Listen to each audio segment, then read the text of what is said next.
नमस्कार। तो Patna high court ने एक फैसला सुनाया है कि बिहार में हुई जातिवार जनगणना के बाद जो आरक्षण की सीमा बढ़ा करके 75% कर दी गई थी, अब उस पर रोक लगा दी गई है।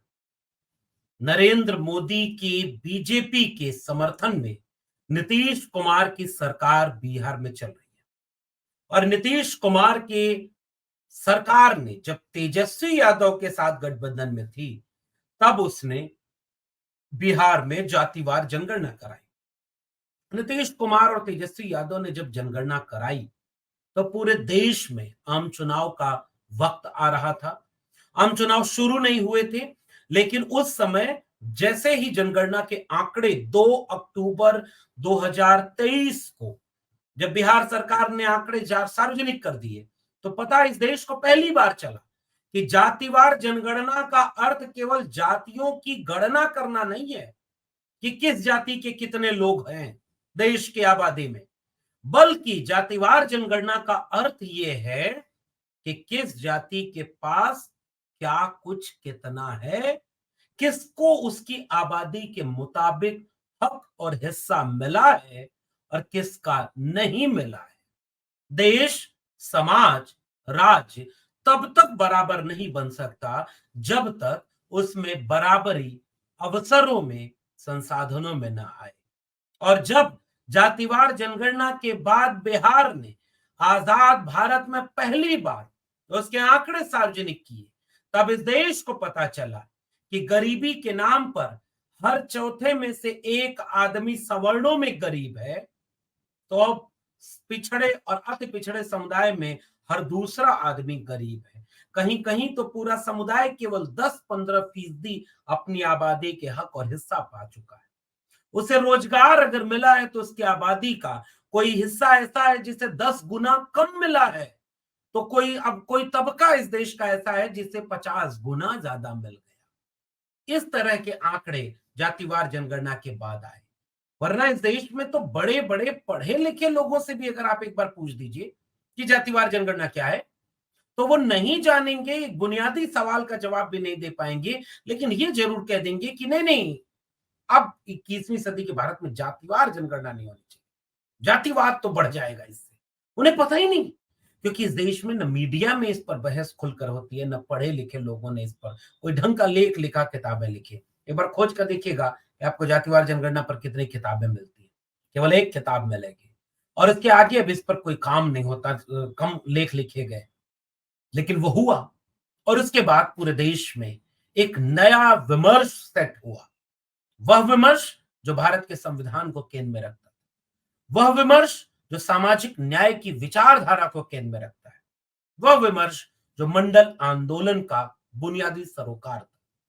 और उसके बाद बिहार सरकार ने ऐतिहासिक घोषणा की कि चूंकि इस देश में सत्ता व संसाधन में हिस्सेदारी इस देश के एससी, एसटी, ओबीसी को उतनी नहीं मिली जितने उन्हें मिलनी चाहिए, इसकी बुनियाद पर बिहार सरकार ने फैसला लिया कि वो आरक्षण की सीमा को बढ़ाएंगे और 10% ईडब्ल्यूएस को भी अगर शामिल कर दें तो 65% प्लस 10% यानी 75% आरक्षण लागू करेंगे। और वह काम बिहार सरकार ने कर दिया। अब ये राजनीति को समझिएगा, तब उप मुख्यमंत्री कौन थे? तेजस्वी यादव। आपको पता है बिहार में जब जब बिहार में चाहे बीजेपी की सरकार रही हो, चाहे बिहार बीजेपी यूनिट रही हो, आज तक उनकी हिम्मत नहीं हुई कि वो ये कह दें कि हम जातिवार जनगणना के विरोधी हैं। जबकि दिल्ली में बैठकर वो बोलते हैं, उनका केंद्रीय नेतृत्व तो हमेशा इस बात की पैरोकारी में रहता है कि वो जातिवार जनगणना न कराए। लेकिन दबाव इस बात का यूपी और बिहार का है कि वो यूपी और बिहार में जब जाते हैं तो जातिवार जनगणना के पक्ष में बोलते हैं, क्रेडिट लेना चाहते हैं। अमित शाह ने तो जाकर के बिहार में इस बात की क्रेडिट ली।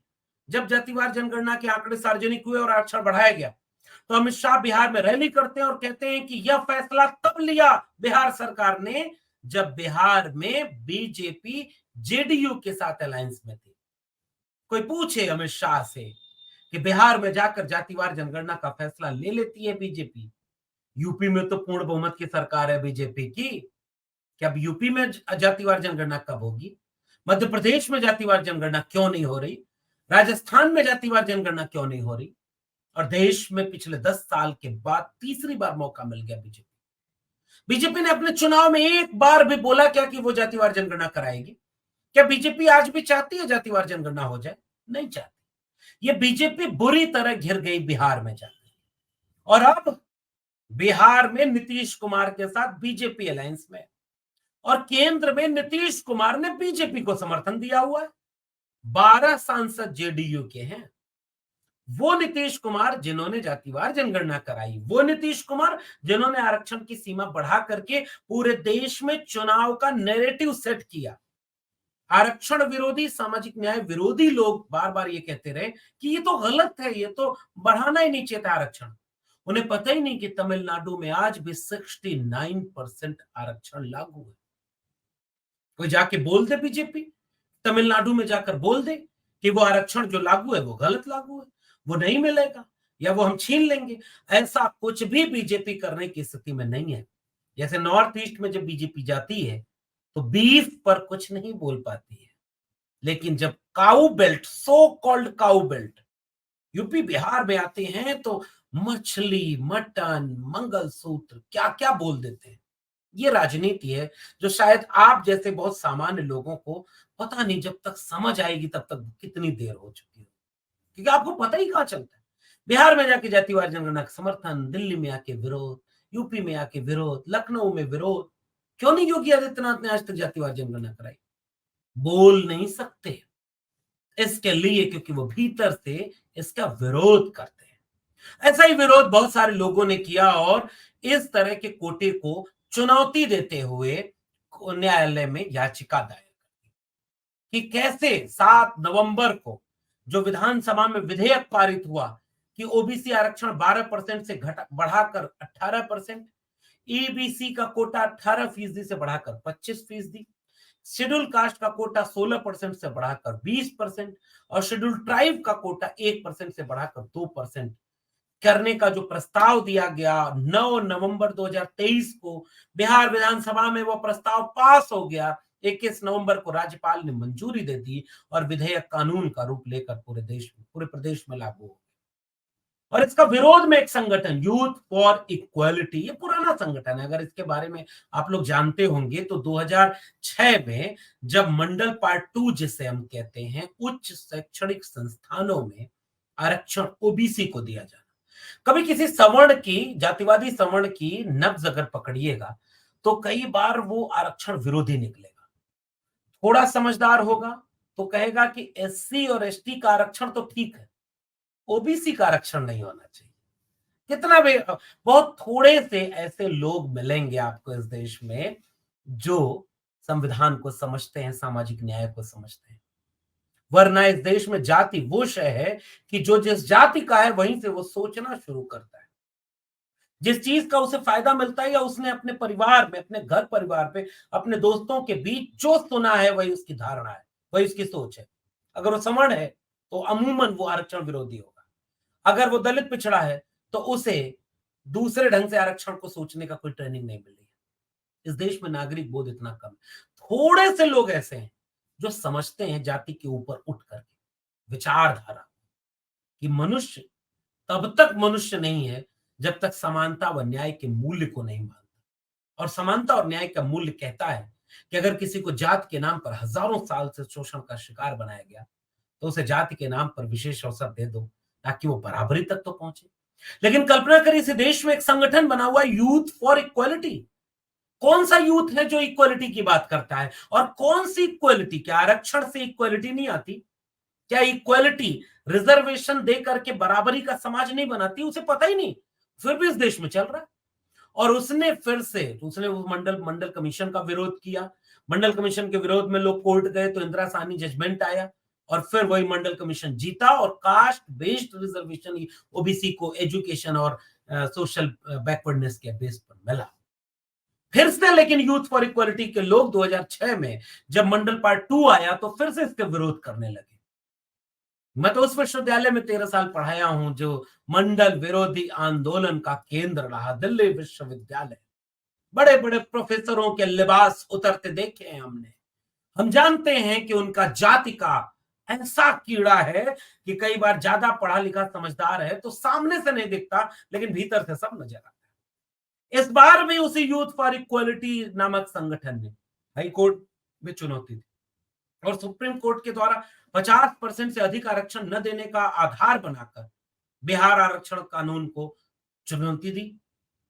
पटना हाईकोर्ट के चीफ जस्टिस विनोद चंद्रन और जस्टिस हरीश कुमार की बेंच ने बिहार के नए आरक्षण कानून को संविधान के अनुच्छेद 14, 15 और 16 का उल्लंघन बताते हुए रद्द कर दिया। अब ये अलग तरह का डिबेट है, इसको समझ में नहीं आ रहा है कि ये उल्लंघन कैसे है।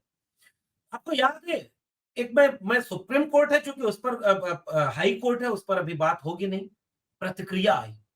सम्राट चौधरी जो बिहार बीजेपी के प्रदेश अध्यक्ष हुआ करते थे और आजकल वो बिहार सरकार में उप मुख्यमंत्री है, बेचारे मुरेठा बांधे हुए हैं। जब तक नीतीश कुमार को मिट्टी में नहीं मिला देंगे, सत्ता से नहीं हटा देंगे, सत्ता से हटाने का था, व्याकुल नहीं होंगे और मुरेठा नहीं खोलेंगे। आज हालत क्या है, वही नीतीश कुमार मुख्यमंत्री और उनके ठीक बगल वाली छोटी वाली कुर्सी पर सम्राट चौधरी कुशवाहा जाति से आते हैं, ईडब्ल्यू ओबीसी कम्युनिटी से आते हैं, उप मुख्यमंत्री बनकर बैठे मुरेठा के साथ। मजबूरी है बीजेपी के बड़े नेता की यह कहना कि बिहार सरकार इस फैसले के विरोध में आगे और कदम उठाएगी। बिहार सरकार सामाजिक न्याय के लिए प्रतिबद्ध है। वाह रे बीजेपी, बिहार में बीजेपी प्रतिबद्ध है आरक्षण को बढ़ाने के लिए और लखनऊ आते आते सत्ता खत्म हो जाती है। उसके आगे आप बढ़ते हुए वो भूल जाते हैं कि आरक्षण भी कोई चीज है, सामाजिक न्याय भी कोई चीज है। ये एक बीजेपी चक्रव्यूह में फंस गई है। इसलिए इस पूरे फैसले के बाद नीतीश कुमार तो फंसे ही फंसे, ज्यादा बड़ी मुश्किल और चक्रव्यूह में फंस गई बीजेपी। अब बीजेपी क्या करेगी? क्या बीजेपी सुप्रीम कोर्ट जाएगी ये कहने कि नहीं भाई, ईडब्ल्यूएस आरक्षण जब हमने 10% दिया तो ईडब्ल्यूएस के खिलाफ 44 रिट पिटीशन दाखिल हुई थी। सुप्रीम कोर्ट ने कार्रवाई की, सुनवाई की उस पर 5 जजेस की बेंच ने 3 और 2 से डाइवर्जन के साथ ईडब्ल्यूएस के पक्ष में फैसला सुनाया और उस समय उन्होंने कहा कि 50% यानी 49.5% एससी, एसटी और ओबीसी को रिजर्वेशन तो पहले से ही है।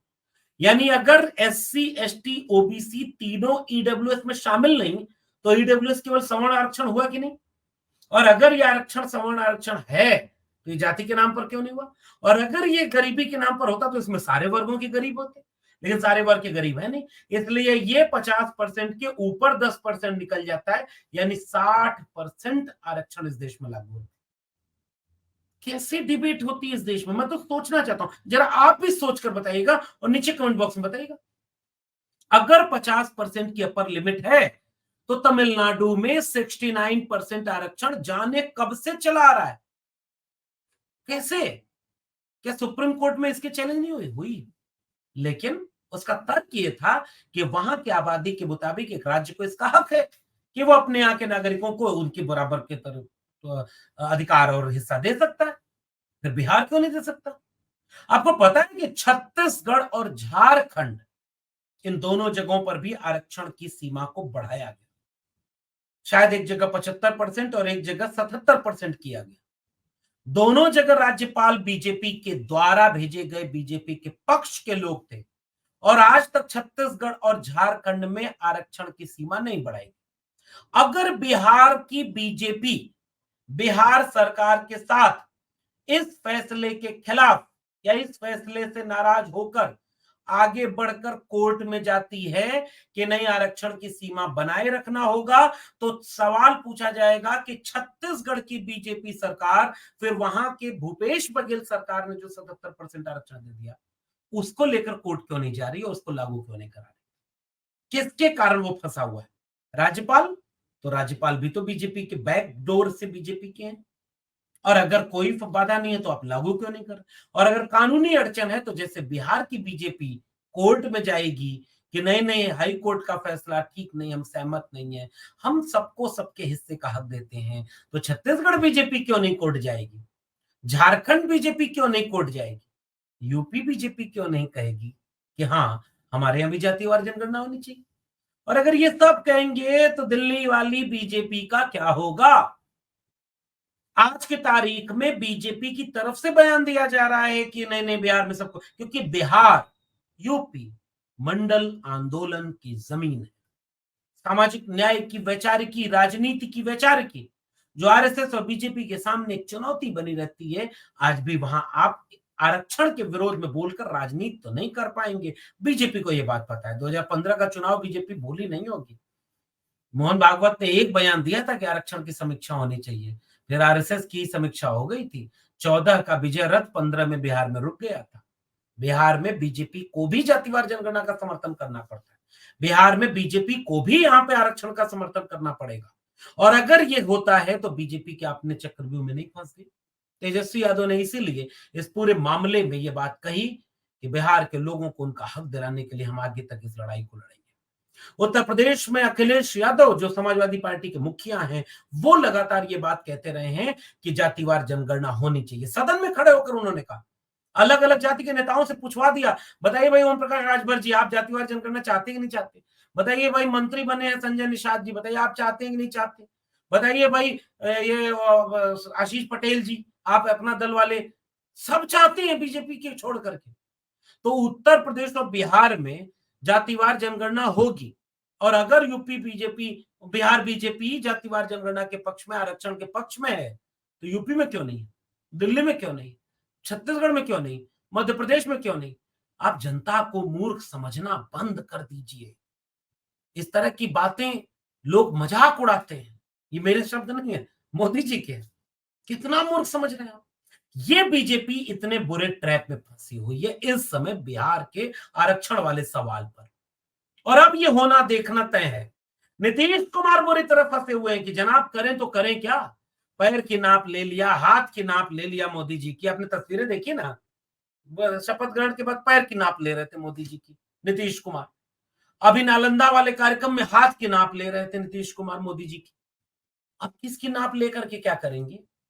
आपका तो ड्रीम नैरेटिव है सोशल जस्टिस, समाजवाद की विरासत के निकले हुए आप योद्धा हैं नीतीश कुमार जी। आपने राजनारायण लोहिया और जेपी की विरासत से, आपने समाजवादी नेताओं की विरासत से, जॉर्ज फर्नांडिस की विरासत से समाजवाद का पाठ सीखा।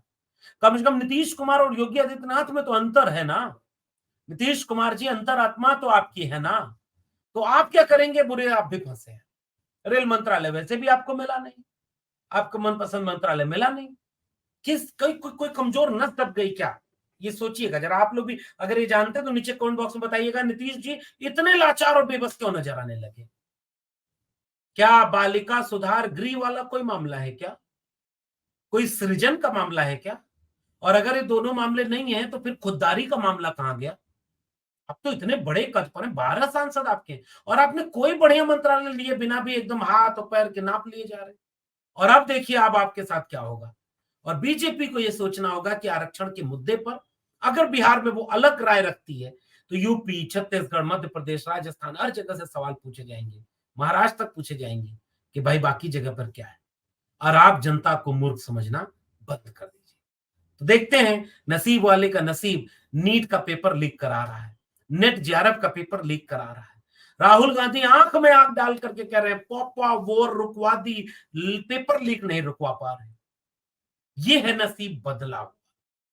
और इस बदलाव के बीच में बिहार में आरक्षण के इस पूरे मसले पर कोर्ट का रोक लगाना, और सम्राट चौधरी और बीजेपी का कहना है कि नहीं हम आगे भी इस लड़ाई को लड़ेंगे।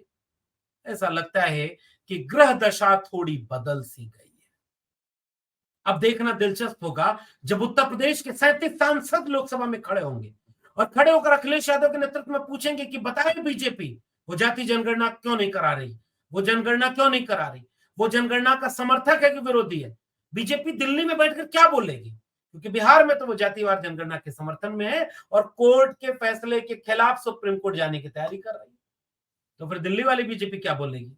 यूपी बिहार मंडल के अगले एरा में प्रवेश कर रहा है। सामाजिक न्याय की विचार की प्रवेश कर रहा है। इसलिए राहुल गांधी, तेजस्वी यादव और अखिलेश यादव ने राजनीति के व्याकरण में नए पन्ने जोड़ दिए हैं। आने वाले दिनों में उन पन्नों से आप नई इबारत लिखते हुए देख सकेंगे। इस पूरे प्रकरण पर आज का आपका क्या मानना है, नीचे कमेंट बॉक्स में जरूर बताइएगा। फिर मिलेंगे किसी और टिप्पणी के साथ।